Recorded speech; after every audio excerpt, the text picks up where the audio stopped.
সূরা ফাতিহায় প্রত্যেক দিন প্রতি রাকাতে কি পড়ে? প্রতিদিন প্রতি রাকাতে এই কথাই আমরা বলি, ইয়্যাকা না'বুদু ওয়া ইয়্যাকা নাস্তাঈন। পড়েন সবাই আমার সাথে, ইয়্যাকা না'বুদু ওয়া ইয়্যাকা নাস্তাঈন।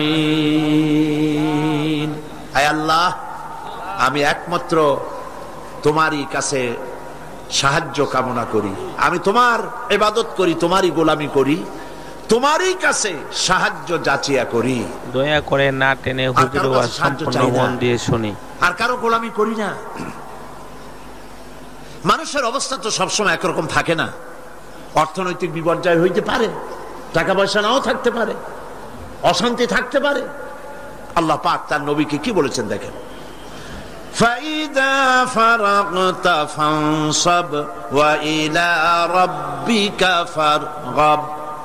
আল্লাহ পাক বলেন, যখন তুমি খালি হাত হয়ে যাবে, দাঁড়িয়ে যাবে আর আল্লাহ পাকের কাছে মিনতি জানাবে। সুবহানাল্লাহ। খালি হাত হয়ে গেছো, দাঁড়ায় যাও, আল্লাহর কাছে মিনতি করো, আল্লাহর কাছে চাও। বুখারী শরীফ এসেছে, স্যান্ডেলের ফিতা কাছে যদি ছেড়ে তাহলে আল্লাহর কাছে চাও। কার কাছে চাইবেন? আল্লাহর কাছে চান। আমাদেরকে এই দৃষ্টান্ত নবীরা দেখায় দিয়েছেন, পয়গম্বরেরা আল্লাহর কাছে চেয়ে আমাদের দেখাইছেন। হযরতে ইব্রাহিম আলাইহিস সালামকে আগুনের ভিতরে যখন ফেলাবার ব্যবস্থা হয়েছে, তাকে যখন আগুনে ফেলা হচ্ছে, হযরত জিবরাইল বলেন, ইব্রাহিম আমার কাছে সাহায্য চাও, আগুন থেকে বাঁচায় দেব। হযরত ইব্রাহিম ভয় পেয়ে সাহায্য চাইছিলেন। এগুলো শোনার পরেও আমাদের ঈমান মজবুত হয় না। হযরত ইব্রাহিম বললেন, জিবরাইল গো, তোমার কাছে সাহায্য আমি কেন চাইবো? আমি তো এমন কোন অন্ধ খোদার ইবাদত করি না যিনি তার গোলামের দুঃখ না দেখেন। আমি আগুনে পড়ে গেলে আমার আল্লাহ রাব্বুল আলামিন যদি খুশি হন, তাহলে আমার আল্লাহকে খুশি করার জন্য 1000 বার পড়তে রাজি আছি। সাহায্য তো আল্লাহর কাছেই চাইতে হবে। আল্লাহর ইচ্ছা নাই ইব্রাহিম আগুনে পুড়ুক, এটা কি আল্লাহর ইচ্ছা ছিল? ইব্রাহিম আলাইহিস সালামও পরিণতি জানেন না, তিনি কি পড়বেন, পুড়বেন না বাঁচবেন জানা ছিল না। পরীক্ষায় তিনি পাশ করলেন। আগুনের ভিতরে যখন ইব্রাহিম আলাইহিস সালাম পড়ে যাচ্ছেন, আল্লাহ রাব্বুল আলামিন আগুনের প্রতি হুকুম দিলেন, ইয়া নারু কুনি বারদাও ওয়া সালামান আলা ইব্রাহিম। আগুন আমার ইব্রাহিমের জন্য শান্তিদায়ক ঠান্ডা হয়ে যা। বলেন, আর কি ক্ষমতা থাকবে? আগুনের আর জ্বালাবার ক্ষমতা থাকবে? জ্বালাইতে পারছে? পারে নাই। আল্লাহকে বিশ্বাস করুন এইভাবে করে। কোন মাজারে টাকা দিবেন না, পয়সা দিবেন না, আগরবাতি দিবেন না, চান্দা মান্দা দিবেন না। যা চাওয়ার, যা বলার সরাসরি বলবেন। কাকে? কারে বলবেন? আল্লাহ পাক পরিষ্কার করে কোরআনের মধ্যে সব দৃষ্টান্ত দেখাইছেন।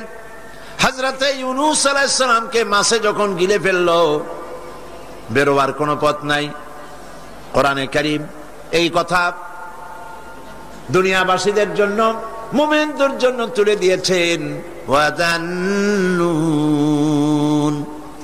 ইয যাহাবা মুগাদিবান ফাযান্না আন লান নাকদিরা আলাইহি فنادى في الظلمات أن لا إله إلا أنت سبحانك إني كنت من الظالمين। অন্ধকারের ভেতর থেকে ইউনূস আলাইহিস সালাম চিৎকার মারলেন, ফানাদা ফি যুলুমাত, পানির অন্ধকার, মাছের পেটের অন্ধকার, রাতের অন্ধকার, ত্রিবিধ অন্ধকারের মধ্য দিয়ে ইউনূস আলাইহিস সালাম ডাক দিলেন আল্লাহরে। আল্লাহ শোনে নাই। রব্বুল আলামিন বলেন ফাস্তাজাবনা লাহু ওয়া নাজ্জাইনাহু মিনাল গাম্মি ওয়া কাযালিকা নুজিল মুমিনিন।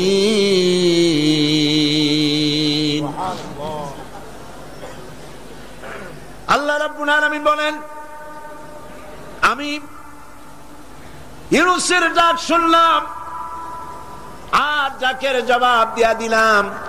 মাছের পেটের ভিতরে যন্ত্রণা শুরু হয়ে গেল, ব্যথা শুরু হয়ে গেল। মাছ আর পানির মধ্যে থাকতে পারলো না। মাছ উপরে চলে এলো, কেনারায় চলে গেল। মাছ ববি করে ইউনূস আলাইহিস সালাম রে ফেলে দিল কেনারে।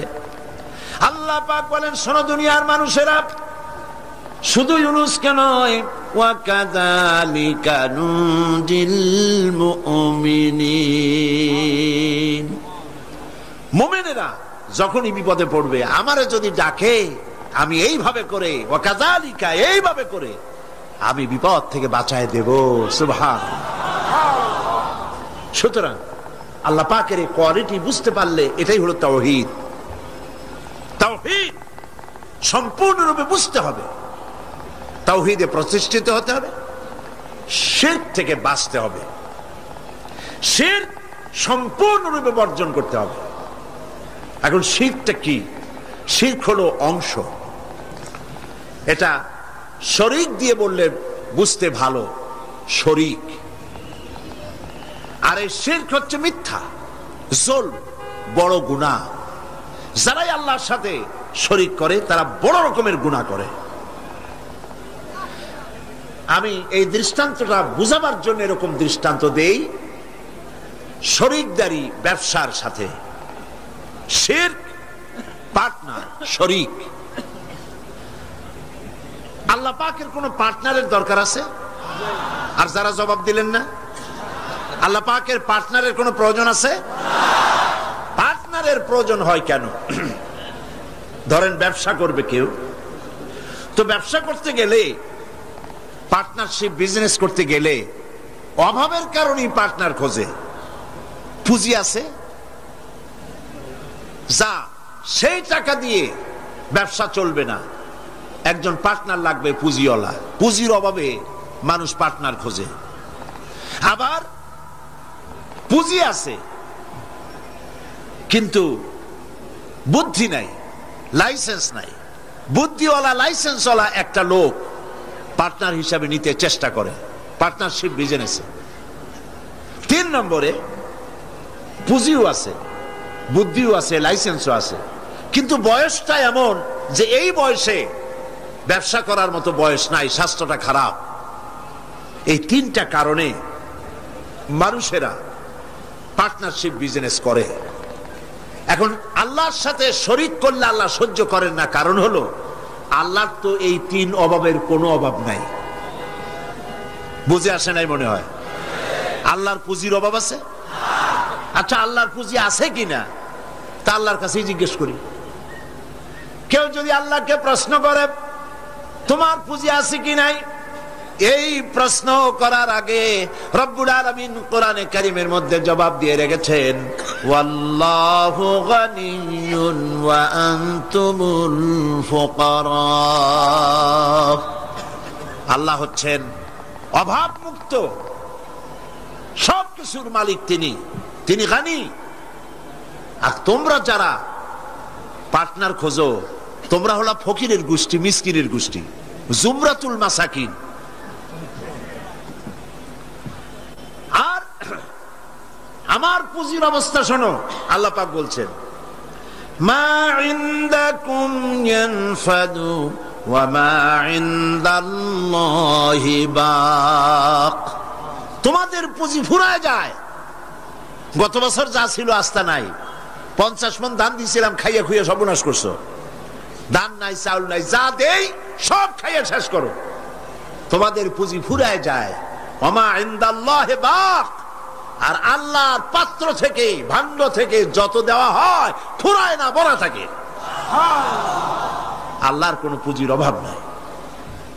শুধু তাই নয়, লাহু মাকালিদুস সামাওয়াতি ওয়াল আরদ। আকাশ আর জমিনের সব চাবিকাঠি হচ্ছে আল্লাহর কাছে, সম্পদের চাবি আল্লাহর কাছে। লিল্লাহি মা ফিস সামাওয়াতি ওয়া মা ফিল আরদ, আসমান এবং জমিনের সার্বভৌমত্বের একচ্ছত্র মালিক হচ্ছেন কে? আল্লাহ পাক। এই হলো পুঁজি। তাহলে আল্লাহর পুঁজির অভাব নাই, আর পুঁজির অভাব যখন নাই তখন পার্টনারেরও কোনো প্রয়োজন নাই। এরপরে 2 নম্বরে মানুষ পার্টনার খোঁজে, জ্ঞান বুদ্ধির অভাব ঘটতে পড়ে। ব্যবসা করার মতো জ্ঞান নাই, বুদ্ধি নাই, লাইসেন্স নাই। আল্লাহর কি এরকমের অবস্থা? মহান আল্লাহ রাব্বুল আলামিন বলেন, ওয়াল্লাহু ইয়ালামু ওয়া আনতুম লা তা'লামুন। আল্লাহ সব জানেন, তোমরা জানো না কিছুই, তোমরা কিচ্ছু জানো না। ওয়ামা উতীতুম মিনাল ইলমি ইল্লা কালিলা, সামান্যতম জ্ঞান দিয়েছি তোমাদেরকে, আর সমস্ত জ্ঞানের উৎস কে? আল্লাহ। কোনো জ্ঞান নাই, সামান্যতম জ্ঞান, আর এই জ্ঞান দিয়ে ওনারা হন বুদ্ধিজীবী। বিরাট বিরাট বুদ্ধি, বুদ্ধি মাথায় এত গিজ গিজ করে, বুদ্ধির গরমে মাথায় চুল থাকে না, সব সময় মাথা গরম। কি বুদ্ধি? কইছে দেয়ার ইজ নো গড। সব বুঝছি বলে কি বুঝছো? কইছে দেয়ার ইজ নো গড, স্রষ্টা নাই, আল্লাহ বলতে কেউ নাই। নাউযুবিল্লাহি মিন যালিক। এরকম শয়তান একটা মরছে, ঢাকা বিশ্ববিদ্যালয় ছিল। মরার পর সেই সময়ের প্রধানমন্ত্রী তিনি বললেন, বাংলাদেশের নাকি এই লোক মরায় খুব ক্ষতি হয়েছে। আমি বলেছি ক্ষতি কিছু হয় নাই, বরং ভালো হয়েছে, শয়তান একটা কমছে। এ মরার আগে বলেছে, আমারে কাফন দিবা না, দাফন দিবা না, গোসল করাবা না। কি করবা? তো বলে মরার পর আমারে নিয়ে মেডিকেল কলেজে দিবা, ছাত্ররা আমারে দিয়ে অপারেশন শিখবে, যাতে যাতে মানুষের অপারেশন করে উঠে রুগীরে ভালো বানাইতে পারে। মরার পর তার কথা মতো যখন মেডিকেল কলেজের দিকে লাশ নিয়ে যাওয়া হচ্ছিল, ছেলেরা বলছে, লা হাওলা ওয়ালা কুওয়াতা ইল্লা বিল্লাহ, আমরা মাপ চাই। সারা জীবন আল্লাহরে অস্বীকার করছে, ওই লোকটারে দিয়া কাটা ছেঁড়া শিখা যদি কোন লোকের অপারেশন করি, যাও রুগী বাঁচবে, তাও বাঁচবে না, মরবে। ফিরাও শয়তান। বাডমের মারিচুরিতে ডিপ ফ্রিজের মধ্যে এ শয়তানের লাশ এখনো আছে। লাশের অবস্থা এমন হয়েছে, যদি রাস্তা ভালাইও দেয়, কবর তো হবে না, কপালে নাই, কবর হবে না, দাফন হবে না। আল্লাহর সাথে নাফরমানি করলে কি সাজা হয় আল্লাহ দেখান। আল্লাহরে যদি মানত, গোসলটা হইতো, কাফনটা হইতো, জানাজাটা হইতো, মানুষের দোয়া করতো, কপালে নাই, কপাল পোড়া, আল্লাহর অস্বীকার করছে বুদ্ধির ঠেলায়। লাশের অবস্থা এমন হয়েছে, এখন যদি রাস্তায় ভালাইয়া দেয়, কুত্তাও খাবে না। কারণ আমাদের দেশের কুত্তা এত অভদ্র না যে এত পচা লাশ খাবে। প্রিয় ভাই, সব আল্লাহ পাক সব জানেন, তোমরা কিচ্ছু জানো না। হ্যাঁ, তোমরা জানবা যদি কোরআনের কাছে আসতে পারো। আসল বুদ্ধি, আসল জ্ঞান কোরআনের ভিতরেই। সুবহানাল্লাহি ওয়া বিহামদিহি। এরপরে তাহলে দেখা গেল 2 নম্বর পুঁজিও আল্লাহর আছে, আছে কিনা? পার্টনার দরকার আছে? পার্টনারের দরকার নেই। 3 নম্বরে শক্তির অভাব, সেজন্য পার্টনার খোঁজে। আল্লাহর শক্তির খুব অভাব নাকি? শক্তি টের পাইছেন কিনা? টের পাইছেন কিনা? বুঝে নিয়েন কি কইতে চাই। আল্লাহ রাব্বুল আলামিনের শক্তি কত প্রচন্ড। আমেরিকার বর্তমান শক্তি দেখেই বুঝতে চেষ্টা করেন না। উপর থেকে ভাষা ভাষা কোন জ্ঞান নিয়ে হঠাৎ করে কোন সিদ্ধান্ত নিতে যাবেন না। আমেরিকা এখন যেটা করতেছে, মনে করেন না যে আল্লাহ তারে সব ক্ষমতা দিয়েছে, দুনিয়ার মোড়লগিরি করবে, বাতববাড়ি করবে। ওয়ায়ামুদ্দুহুম ফি তুগয়ানিহিম ইয়ামাউন। আল্লাহ একটু ডিল দিছে। দেখেন না, যারা বড়শি বায় নদীতে, মাছে যখন আদার গেলে ওরে কি বলে? বড়শিতে যেটা থাকে ওটারে কি কয়? সারি। আরে হুইল কি? যেটা খায় মাছে ওইটা কি? আদার অথবা সারি, আপনারা যাতে খুশি হন বলেন। ওইটা, হ্যাঁ সেরা, ওইটা মাছে যখন খাইলো তখনই পাকা শিকারি দড়ি ধরে টান দেয় না, ছুটে যাইতে পারে, গেল ভালো করে। এরপরে জম্মের গেলা গেলার পর নারী বুড়িতে বেঁচায় যায়, তারপরে হুলে ধরে আর টান দিয়ে নিয়ে আসে। যত বড় রাঘব বাল হোক উবারে এসে হা করে পড়ে থাকে।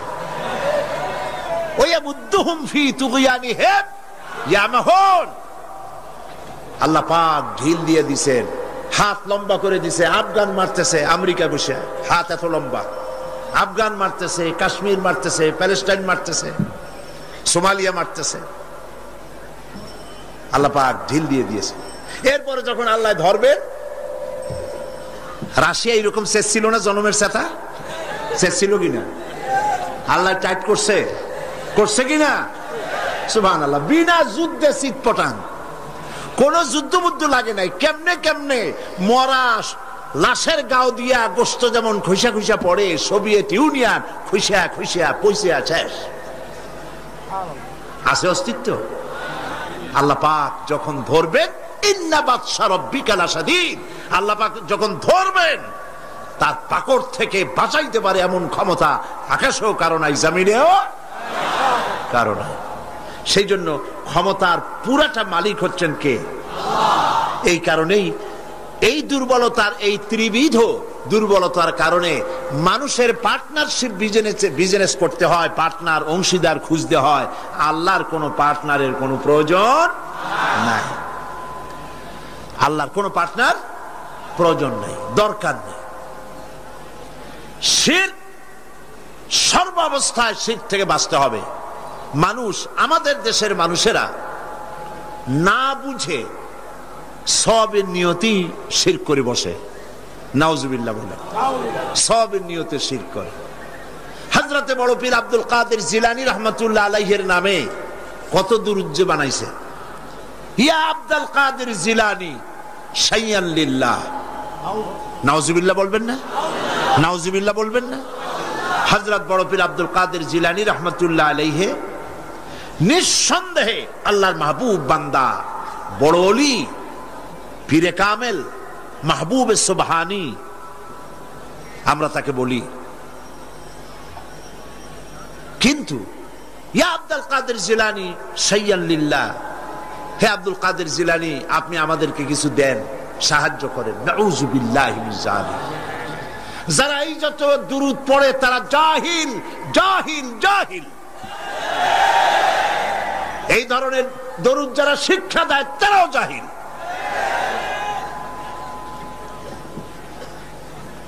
যারা ইন্তেকাল করেছেন, মরে গিয়েছেন, তাদের কাছে কিছুই চাওয়া যাবে না, চাইতে হবে কেবলমাত্র কার কাছে? কার কাছে? এই জন্য আল্লাহ রাব্বুল আলামিন কোরআনে কারীমের মধ্যে বলেছেন, লা তুশরিক বিল্লাহ ইন্নাশ শিরকা লাযুলমুন আযীম। কথাটা আসলে হযরত লোকমান হাকিমের। তিনি তার ছেলেকে বুঝাচ্ছেন। ছেলেকে যতগুলি নসিহত তিনি করেছেন, সূরা লোকমানের তাফসীর করছিলাম না, কেন মনে আছে আপনাদের? হযরত লোকমান হাকিম ছেলেকে যেসব নসিহত করেছিলেন, এই সব নসিহত শুধু কিতাবে কোরআনে লিখে থাকার জন্য নয়, এই নসিহতগুলি আমরাও যেন আমল করি আর আমাদের সন্তানদেরকেও যেন আমল করাই। ছেলেকে বুঝাবেন, স্ত্রীকে বুঝাবেন। আল্লাহ পাক সাফ করে বলছেন, লা তুশরিক বিল্লাহ, আল্লাহর সাথে কাউকে শরীক স্থাপন করো না। ইন্নাশ শিরকা লাযুলমুন আযীম, প্রকৃতপক্ষে শিরক হচ্ছে বড় জুলম, অত্যাচার। এটা হলো জুলম। এ শব্দের ব্যাখ্যা হচ্ছে ওয়াজউল শাই ফি গায়রি মুহাল্লি, যে জিনিস যেখানে রাখা সেটা সেখানে না রেখে আরেক জায়গায় রাখার নামই হলো জুলম করা। টুপি তো মাথায় শোভা পায়, টুপি কোথায় রাখবেন? কিন্তু হাঁটুর উপরে যদি রাখেন তাহলে টুপির উপরে জুলুম করা হয়। টুপি মাথায় রাখবেন, টুপি দিয়া যদি বাজার করে আনেন তরি তরকারি, তাহলে টুপির উপরে কি করা হবে? জুলম করা হবে। নৌকা চলে পানি দিয়া, কিন্তু রাস্তার উপরে যদি টানায় রাখেন তাহলে নৌকার উপরে কি করা হইল? জুলুম করা হইল। সোজা কথা। চশমা নাকের উপরে রাখাবার জন্য, কিন্তু চশমা যদি মাথার উপরে ভালাইতেন তাহলে চশমার উপরে কি করা হইল? জুলুম করা হইল। যেই সব জিনিস, যেসব শক্তি আল্লাহ রাব্বুল আলামিনের, সেইগুলি মানুষের কাছে চাওয়া, অদৃশ্য কোনো কিছুর কাছে চাওয়া, এটাই হচ্ছে শিরক, এটাই হলো জুলম। এর অর্থ এই নয় যে মানুষের কাছে টাকা চাইলে সেটা শিরক হবে, মানুষের কাছে ধার চাইলে শিরক হবে, এর অর্থ কিন্তু এটা নয়। অদৃশ্য থেকে কোনো কিছু সাহায্য পাওয়ার আশায় চাওয়া আল্লাহ ছাড়া অন্যের কাছে, এটার নাম, কথা বুঝে আসছে কিনা? এই জন্য এগুলির সামনে নিজেরা মূর্তি বানানো, মূর্তির সামনে মাথা নত করা, পীরের মাজারে গিয়ে কিছু চাওয়া, এগুলি হচ্ছে শিরক। এগুলি আপনি কেন চান? আপনার দিলের ধারণা যারা চায় যেখানে গেলে কিছু পাওয়া যাবে। মনে রাখবেন, বহুত মাজার আছে যেই মাজারে কোনো মুদ্দারি নাই। সাইনবোর্ড একটা লাগাই দিয়েছে, সাইনবোর্ড একটা লাগানো আছে পয়সা আদায় করার জন্য। মাজারগুলি মানুষের ধর্মীয় অনুভূতিতে আঘাত লাগায়া, ধর্মীয় অনুভূতিতে স্পর্শকাতর কথা বলে তাদের কাছ থেকে পয়সা নেওয়া। আমি ঝিনাইদহ মাগুরা লাইনে একটা মাজার দেখেছি, সেখানে লেখা আছে সাইনবোর্ডে, ড্রাইভার ভাই মাজার বহুত গরম, আস্তে গাড়ি চালাইবেন।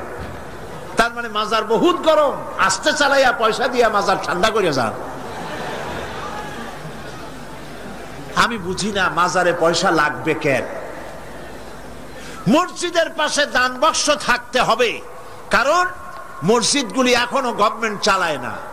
ইনশাআল্লাহ এমন গভর্নমেন্ট আসবে বাংলাদেশে যে গভর্নমেন্ট সরকারি খরচে সব মসজিদ চালাবে ইনশাআল্লাহ।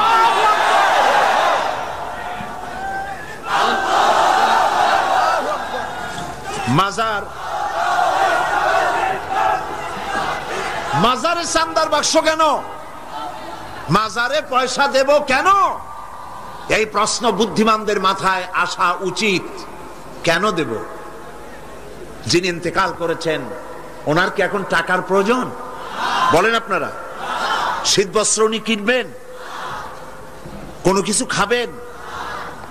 আপনারা কেন বিশ্বাস করেন না? উনি যদি সত্যি আল্লাহর ওলি হন, তা আল্লাহ পাক কোরআনে বলে দিয়েছেন এদের রিস্কের ব্যবস্থা আল্লাহর কাছে, ওনারা আল্লাহর কাস্টোডিওতে আছেন। আপনারা কেন পেরেশান হয়ে পয়সা দেন? ওগুলো দিয়ে উনি কি খাবেন? এই পয়সাগুলি দিয়ে উনি কি কিনবেন? এই পয়সাগুলি মাজারের মুতাল্লি যারা আছে, কমিটিতে যারা আছে, অধিকাংশ পয়সাগুলি দিয়ে তারা ট্রান্সপোর্ট বিজনেস করে, এক্সপোর্ট ইম্পোর্ট বিজনেস করে, কোটি কোটি টাকার মালিক হয়েছে আপনাদের পয়সা দিয়া, আর আপনি শিরক করেছেন ওখানে পয়সা দিয়ে। তবে কোন মাজারকে কেন্দ্র করে যদি কোনো মসজিদ, কোনো এতিমখানা, কোন মাদ্রাসা যদি তৈরি হয়, মাদ্রাসায় দিবেন, এতিমখানায় দিবেন, মসজিদে দিবেন, অবশ্যই মাজারে এক পয়সাও দিবেন না। কে বলেছে আপনাকে মাজারে গম্বুজ উঠাইতে? কেন উঠাইছেন? কেন উঠাইছেন? কি জবাব দেবেন? মাজারে গম্বুজ কেন দিয়েছেন? কি জবাব দিবেন? কে বলেছে গম্বুজ তুলতে? পীর সাহেবদের কবরের মর্যাদা বেশি না সাহাবায়ে কেরামদের কবরের মর্যাদা বেশি? মদিনা যায় দেখতে পারেন না? সাইয়্যিদুশ শুহাদা হযরত হামজা রাদিয়াল্লাহু তাআলা আনহু, দুনিয়ার সব ওয়ালি আলেম ওলামা যদি এক জায়গায় হয়, হযরত হামজার একখানা হাতের সমান হবে? হবে? সেই মাজারে তো কোনো গম্বুজ নাই। হযরতে ইবনে মাসউদ রাদিয়াল্লাহু তাআলা আনহু, হযরত ইবনে আব্বাস রাদিয়াল্লাহু তাআলা আনহু, হযরত আবু সাঈদ খুদরি রাদিয়াল্লাহু তাআলা আনহু, হযরত উসমান রাদিয়াল্লাহু তাআলা আনহু, অন্তত 10,000 সাহাবীর মাজার তো জান্নাতুল বাকিতে রয়েছে। একটা গম্বুজ নাই, একটা চাদর নাই, একটা আগরবাতি নাই, একটা মোমবাতি নাই। আপনারা কেন এসব করেন? কে কি বললো আপনারা কেন শুনবেন? জেহেন সাফ করে নেবেন। কোরআনে জানাই, হাদিসে জানাই, মানি না, মানব না। ঠিক কিনা বলেন? কোরআনে জানাই, হাদিসে জানাই, এই কথা বলার জন্য যদি হিন্দুস্তান থেকে কোনো পীর আসে, মানবো তার কথা? যদি পাকিস্তান থেকে কোনো পীর আসে, মানবো? যদি চীন থেকে, সৌদি আরব থেকে কোনো বুজুর্গ আসে, মানবো? সাফ কথা। তুমি পীর যে দেশের হও, তুমি আলেম যে দেশের হও, কোরআন হাদিসে জানাই মানি না, মানি না, মানি না। এটার নামই হলো ইসলাম। এটার নাম কি? এটার নাম আকীদা। এই আকীদা সাফ করতে হবে, মুসলমানদের এই আকীদা সাফ হতে হবে। এই আকীদা যদি সাফ হয় তাহলেই আমরা বাঁচতে পারবো। কথা বুঝতে পেরেছেন? কথা বুঝে আসছে? বলছিলাম বহুত মাজার আছে, মুদ্দান নাই। বহুত মাজার এমন আছে, মুদ্দান নাই। এক কিতাবে আসছে এরকম, একজন পীর সাহেব, তার বাড়িতে এক মাজার এবং বাড়িতে ওরস হয়। তার মুরিদও বাড়িতে একটা মাজার হয়েছে এবং সে ওরস করে।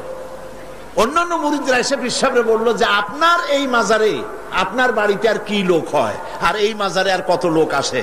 আপনার মুরিদের বাড়ি যায় দেখেন, ওরসে কত লোক আর কি পরিমাণ মানুষ পয়সা করি সেখানে দেয়, ওই মাজার গরম বেশি। পীর সাহেব চিন্তা করলো, ওই লোকটা তো আমার কাছে মুরিদ হয়েছে, ও মাজার পাইলো কই? ওই মুরিদে রাতের বেলা যাকে নিয়ে কয়, বেটা সত্যি কথা বল, মাজার পাইছো কই? কয় হুজুর মাজার টাজার কি, আপনার কাছে মুরিদ হইলাম, আপনি একটা গাধা দিলেন আমারে, ওই গাধাটা নিয়ে ব্যবসা বাণিজ্য করে কিছু পয়সা পাতি হয়েছিল, হঠাৎ করে গাধাটা মরে গেল, এখন আমি যাই কই? বহুত মুসিবতে পড়ে গেছি। শেষ পর্যন্ত ওই গাধা পাশে নিয়া বহুত চিন্তা করিয়া গাধারে কবর দিয়া, আপনি দিছেন সেই জন্য কবর দিয়া পাশে বসে কাঁদতেছিলাম চোখ বুঝা। হাটবার দিন ছিল, বাজারে যাওয়ার রাস্তা, চোখ বুঝে কাঁদতেছিলাম। সন্ধ্যার সময় চোখ খুলে দেখি আশেপাশে পান, সুপারি, মাছ, তরকারি, টাকা পয়সা।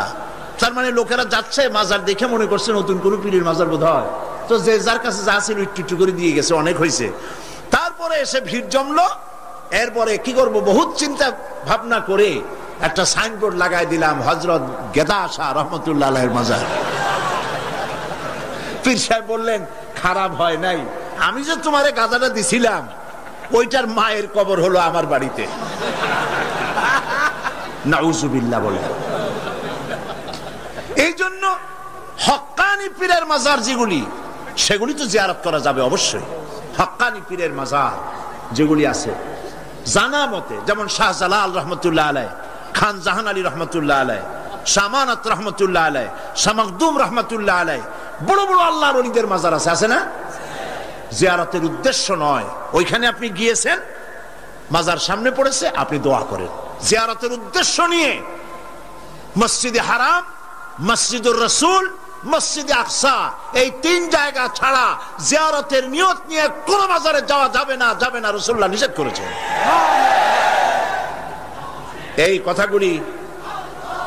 এই কথাগুলি যদি আমাদের মনে থাকে তাহলে আমরা উপকৃত হতে পারবো। বলি আলহামদুলিল্লাহ, বলেন আলহামদুলিল্লাহ। আপনি আমার আল্লাহ কি শুনতে পান না? বলেন পান কিনা? তিনি দেখতে পান, তিনি সব শুনতে পান, সব দেখতে পান। কাজী যা বলবেন আল্লাহকে বলেন। ওয়াইজা সাআলতা ফাসআলিল্লাহ ওয়াইজা ইসতাআনতা ফাসতাইন বিল্লাহ। যা চাইবেন আল্লাহর কাছে চান, যা বলবেন আল্লাহর কাছে বলেন। আল্লাহ পাক বলেছেন, আলাইসাল্লাহু বিকাফিন আবদা, আলাইসাল্লাহু বিকাফিন আবদা। আমি কি আমার বান্দার জন্য যথেষ্ট নই? আল্লাহ প্রশ্ন করছেন, আমি কি আমার বান্দার জন্য যথেষ্ট নই? আপনারা বলেন অবশ্যই যথেষ্ট, বলেন সবাই অবশ্যই যথেষ্ট। সুতরাং আল্লাহ পাক হচ্ছেন সর্বময় ক্ষমতার মালিক। আপনার আমার যা প্রয়োজন সব আল্লাহকে বলবো, রাজি আছি? এটাই হচ্ছে তাওহীদ এবং শিরক বর্জন। সর্বাবস্থায় শিরককে বর্জন করতে হবে। হযরতে মুআজ রাদিয়াল্লাহু তাআলা আনহু তিনি হাদিস বর্ণনা করেছেন, নবী করিম সাল্লাল্লাহু আলাইহি সাল্লাম বলেছেন, ইয়া মুআজ তিনবার ডাকলেন। হযরত মুআজ বললেন লাব্বাইক ওয়া সাদাইক। হুজুর বললেন মুআজ তুমি কি জানো বান্দার উপরে আল্লাহর হক কি, আবার আল্লাহর উপরে বান্দার হক কি? হযরতে মুআজ রাদিয়াল্লাহু তাআলা আনহু বলেন আমি জানি না, আল্লাহর নবী ভালো জানেন। নবী করিম সাল্লাল্লাহু আলাইহি সাল্লাম বললেন মুআজ শোনো, বান্দার উপরে আল্লাহর হক হচ্ছে এই, বান্দার উপরে আল্লাহর পাওনা, আল্লাহর দাবি, আল্লাহর হক হচ্ছে যে বান্দা আল্লাহর সাথে তার ইবাদতের মধ্যে কাউকে শরীক করবে না। আর আল্লাহর উপরে বান্দার হক হলো এই, আল্লাহর উপরে বান্দার পাওনা বা দাবি হলো এই যে বান্দা আল্লাহর ইবাদতে কাউকে শরীক স্থাপন করবে না। আল্লাহ রাব্বুল আলামিন তার জন্য জাহান্নামের আগুন হারাম করে দিবেন। শিরক সর্বাবস্থায় বর্জন করতে হবে। এবং এই জন্যে শিরক হচ্ছে একটা বোমার মতো। আপনারা জানেন যে বোমা, কোন জায়গায় যদি বোমা মারে কেউ, বিল্ডিং উড়ে যায়, জায়গা গর্ত হয়ে যায়। একটা বিল্ডিং বানাতে খরচ হলো 50 লক্ষ টাকা, 1 কোটি টাকা বা 5 কোটি টাকা খরচ হয়েছে একটা বিল্ডিং করতে। এটা উড়ায় দেওয়ার জন্য মাত্র কয়েক কেজি ওজনের একটা বোমা যথেষ্ট। এই বোমার দাম কি আমি জানি না। একটা বোমা একটা বিল্ডিং এর তলায় রেখে দিল বা দূরে কোথাও রাখলো, এরপরে রিমোট কন্ট্রোল দিয়ে সুইচ অন করলো, এই বিল্ডিংটা থাকবে আস্ত না উড়ে যাবে? উড়ে যাবে কিনা? 50 কোটি টাকা খরচ করা বিল্ডিংটি সামান্য কয়েক হাজার টাকা দামের একটা বোমা বিস্ফোরণের সঙ্গে সঙ্গে বিল্ডিংটা যেভাবে হাওয়ায় মিলিয়ে যায়, অনুরূপ ভাবে কিয়ামতের দিন শিরক মিশ্রিত আমলনামা নিয়ে যে সব বান্দা আল্লাহর দরবারে হাজির হবে, ওদের ব্যাপারে রব্বুল আলামিন বলেন ওয়াকাদিমনা ইলা মা আমিলু মিন আমালিন ফাজআলনাহু হাবাআম মানসুরা। ওয়াকাদিমনা ইলা মা আমিলু মিন আমালিন, আমি বান্দার আমলনামার দিকে আমি যখন মনোযোগী হব, আমি যখন বান্দার আমলনামা দেখব, আর ওই আমলনামার ভেতরে যদি শিরক মিশ্রিত দেখতে পাই, ফাজআলনাহু হাবাআম মানসুরা, আমলনামাকে ধুলি কণার সঙ্গে উড়াইয়া দেব। নামাজ, রোজা, হজ, যাকাত, দাড়ি, টুপি কোনটা কাজে লাগবে না, সব বালু কণার সাথে আল্লাহ উড়িয়ে দিবেন। কোনো দাম নাই আমলের। প্রিয় ভাই সব, প্রিয় বন্ধুগণ, আমার ভাইয়েরা, আমার মা বোনেরা, কোন অবস্থাতেই শিরক করবেন না। শিরক থেকে মুক্ত থাকুন। ছেলে হয় না, মেয়ে হয় না, মাজারে যাওয়ার কোনো প্রয়োজন নাই। ব্যবসায় উন্নতি হয় না, মাজারে যাওয়ার কোনো প্রয়োজন নাই। মসজিদে যান, কাজায় হাজার 2 রাকাত নামাজ পড়েন, সেজদা করে রব্বুল আলামিনকে বলেন, নামাজ আদায় করে চোখের পানি ফেলে আল্লাহকে বলেন। আল্লাহ পাকের নবী বলেছেন বান্দার 2টা জিনিস আল্লাহর কাছে খুবই প্রিয়, 2টা ফোঁটা। একটি ফোঁটা হলো জিহাদের ময়দানে যে রক্ত ফোঁটা পড়ে, আর আল্লাহর ভয়তে চোখের যে পানি ফোঁটা পড়ে, এই 2টি ফোঁটা আল্লাহর কাছে বহুত প্রিয়। নবীজি আরো বলেছেন বান্দা যখন কান্দে গুনাহ মাফির জন্য, অভাব অভিযোগের জন্য বান্দা যখন কান্দে, তার চোখের পানি নাকের অগ্রম, নাকের আধা দি আসতে পারে না, তার মধ্যে রব্বুল আলামিন তাকে ক্ষমা করে দেন। আমরা যেন আল্লাহর কাছে চাইতে শিখি, বলেন আমিন। আল্লাহ রব্বুল আলামিনের কাছে আমাদের যা প্রয়োজন, গায়ব থেকে সাহায্য পাওয়ার জন্য যা প্রয়োজন, কাকে বলবো? আল্লাহ পাককে বলবো। ঈমানকে সালিট করতে হবে।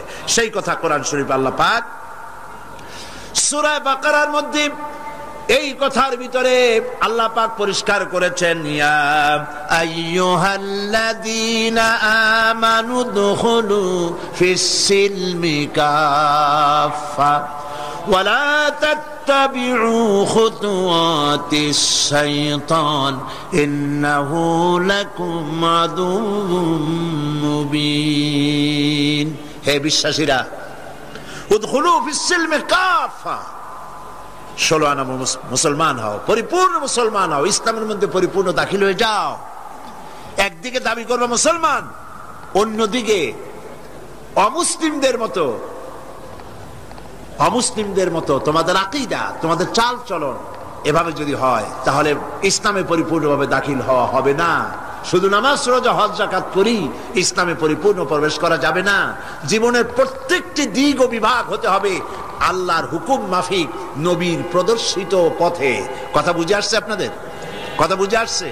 মুসলমান দাবি করলেই মুসলমান হওয়া যাবে না। জীবনের প্রত্যেকটি ক্ষেত্র ইসলামের মধ্যে ঢুকাইতে হবে, অর্থাৎ ইসলাম অনুযায়ী আমার জীবন পরিচালিত করতে হবে। আমি যেটাই করব আমি খুঁজবো এর মধ্যে আল্লাহ রেজামন্দি আছে কিনা, আমার নবীর রেজামন্দি আছে কিনা। আল্লাহ রসুলের অনুমতি ব্যতি রেখে, তাদের আনুগত্য ব্যতি রেখে আমরা অন্য কোনোটাই করতে পারি না। আল্লাহ পাক এই কথাগুলি আমাদেরকে বোঝার তৌফিক দান করুন, বলি আমিন। জোরে সরে পড়েন লা ইলাহা লা ইলাহা, আরো জোরে লা ইলাহা লা ইলাহা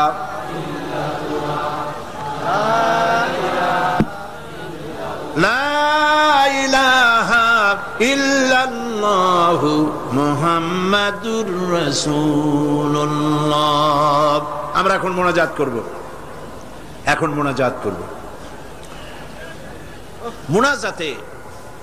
মোনাজাত আর দোয়া ও মখুল ইবাদা।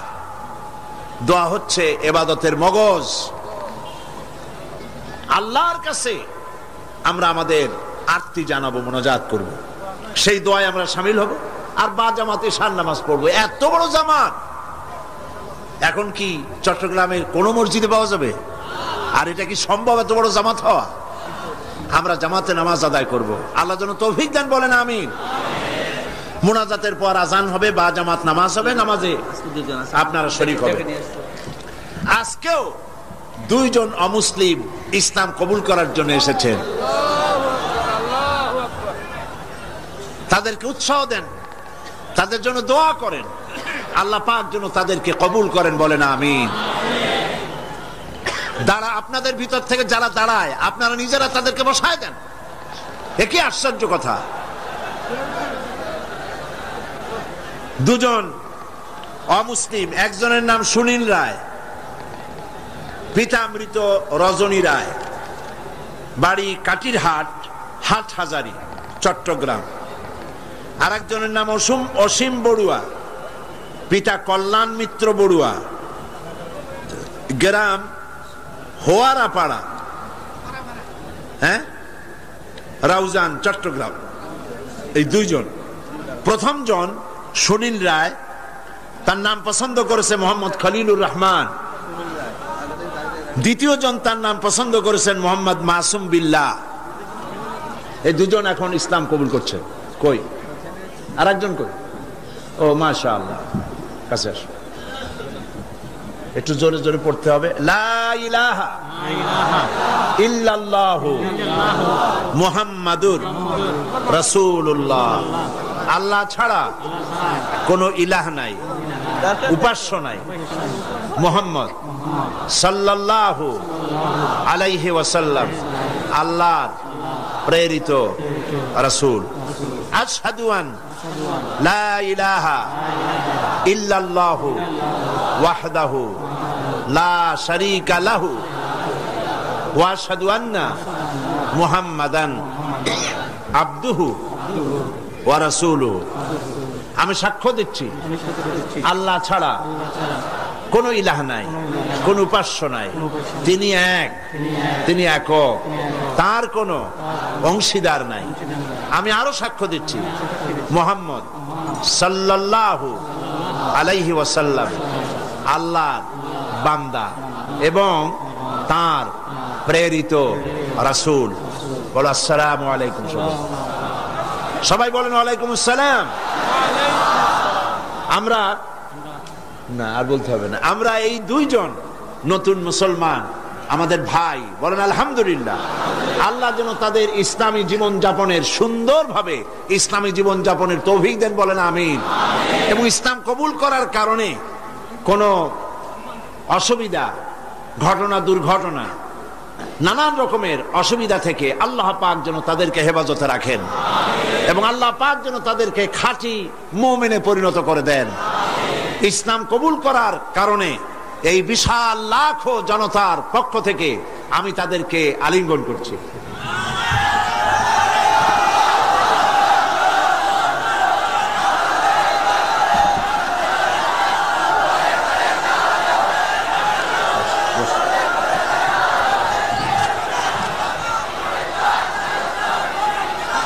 আজকে মুনাজাতের আগে মাত্র কয়েকটি কথা, তা হলো এই, গতকালও আমি বলেছি, আজকেও বলছি, মুনাজাতের কথা বলার সময় কিছু লোক চলে যেতে চেষ্টা করেন, এটা ঠিক না। মুনাজাত করেই যাবেন, এটি মনে রাখবেন আপনারা, মেহেরবানি করে মনে থাকবে তো। তারপরে কথা হচ্ছে, গতকালও বলেছি, প্রত্যেক দিন আপনারা পকেটে করে টাকা নিয়ে আসবেন। তাফসিরের মাহফিল জীবনের শ্রেষ্ঠ সম্পদ মনে করবেন এবং একটা বাজেট রাখবেন তাফসিরের মাহফিলের জন্য। আমি গতকাল বলেছি, হযরত মাওলানা শামসুদ্দিন সাহেব খুব পেরেশানিতে আছেন তার সমস্ত লোকজন নিয়ে, যেহেতু অন্তত 20 না 25 লক্ষ টাকা, কত 22,60,000 টাকা, প্রায় ধরুন 23 লক্ষ টাকা তাদের বাজেট।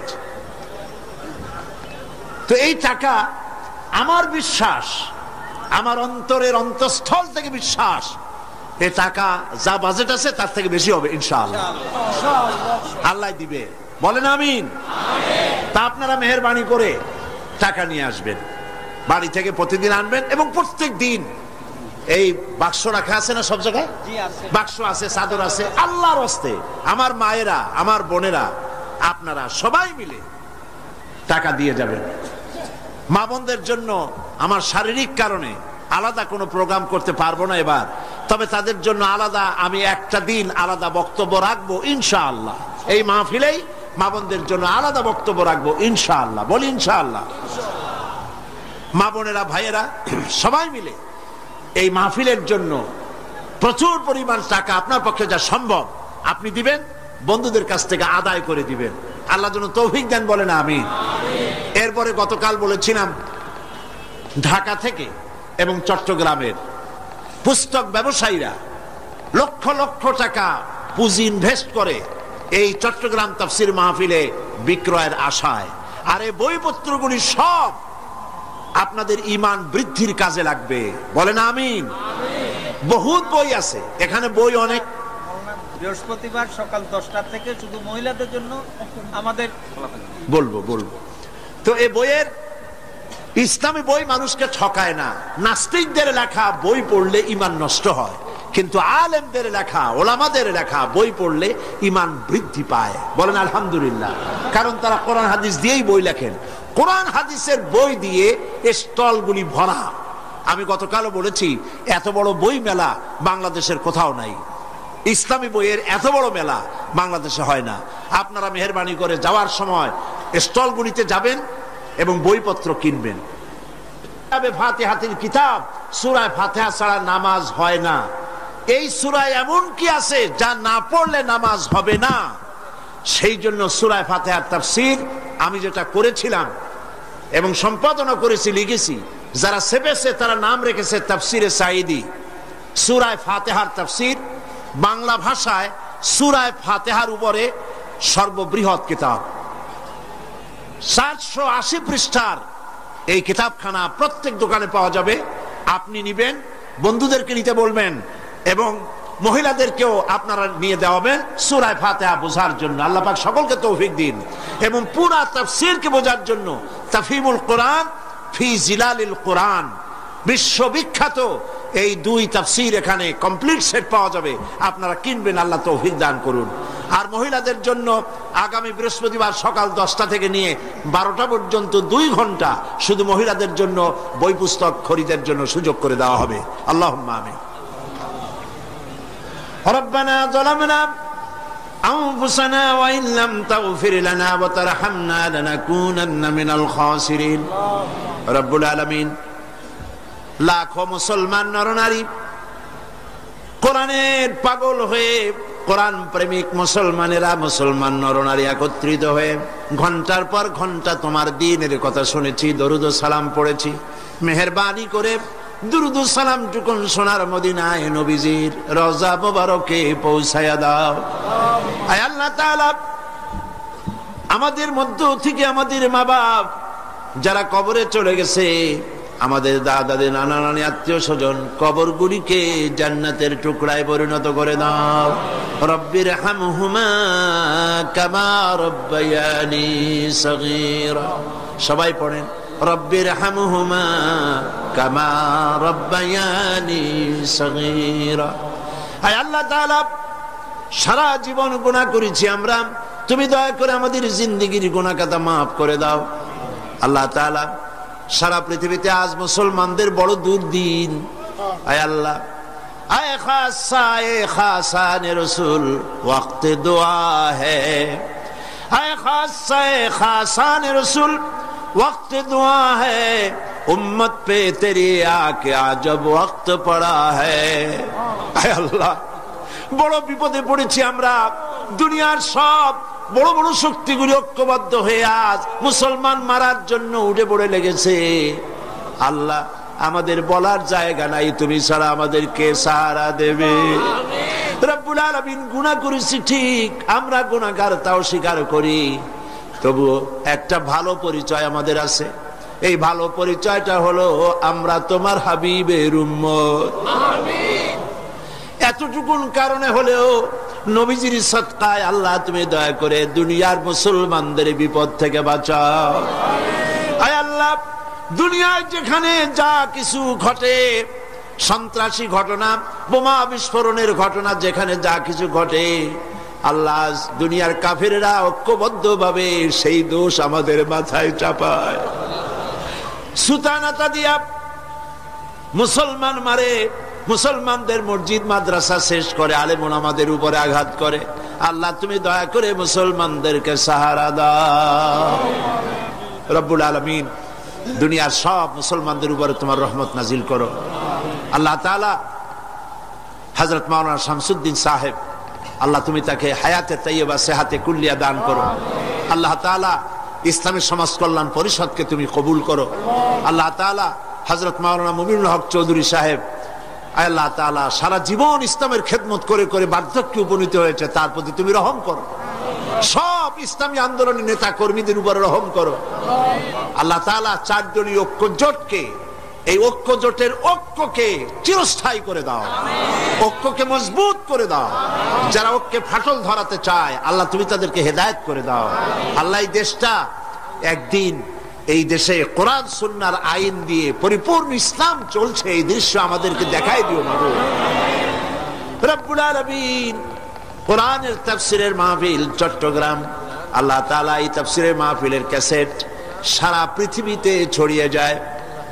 রব্বুল আলামিন, কোরআনের তাফসীর সারা দুনিয়ায় পৌঁছে দেওয়ার জন্য যারা ক্যাসেট বন্দি করে, কষ্ট করে মানুষের কাছে পৌঁছাবার ব্যবস্থা করে, আল্লাহ তাআলা তাদের উপরে তোমার রহমত নাজিল করো।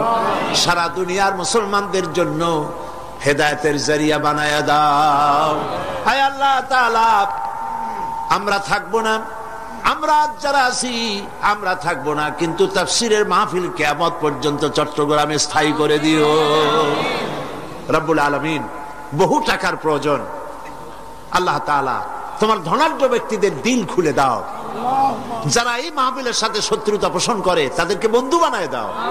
যারা ভুল বুঝে দূরে দূরে থাকে তাদেরকে আমাদের ভাই বানায় দাও। আল্লাহ তাআলা সকলের দিল কোরআনের দিকে, আলেমদের দিকে মোহাব্বত ভরে দাও। আল্লাহ, হিংসা কমায় দাও। আলেম দেখলে যাদের গা জ্বলে ওঠে, নাম মুসলমান, আলেম দেখতে পারে না, মাদ্রাসা সহ্য করতে পারে না, আল্লাহ তুমি দয়া করে তাদের হেদায়েত নসিব করে দাও। আল্লাহ তাআলা, আমাদের আরেক ভাই হযরত মাওলানা লুৎফুর রহমান সাহেব, আয় আল্লাহ তাআলা, সেই জওয়ান অবস্থা আমি তারে দেখেছি। আজ তিনিও আমার মতো, আমরা একই পথের পথিক, তিনিও আজ বার্ধক্যে উপনীত হয়েছেন। আল্লাহ, কোরআনের খেদমত সারা জীবনের তুমি তার কবুল করে নাও।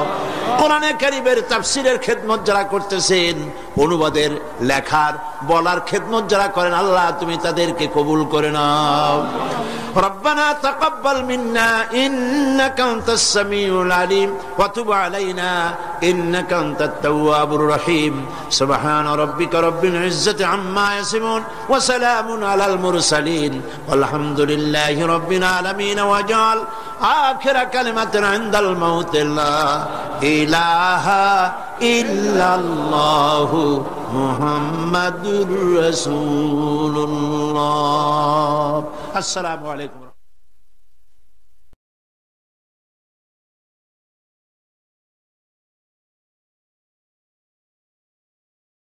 সম্পূর্ণ ওয়াজ শোনার জন্য সকলকে ধন্যবাদ।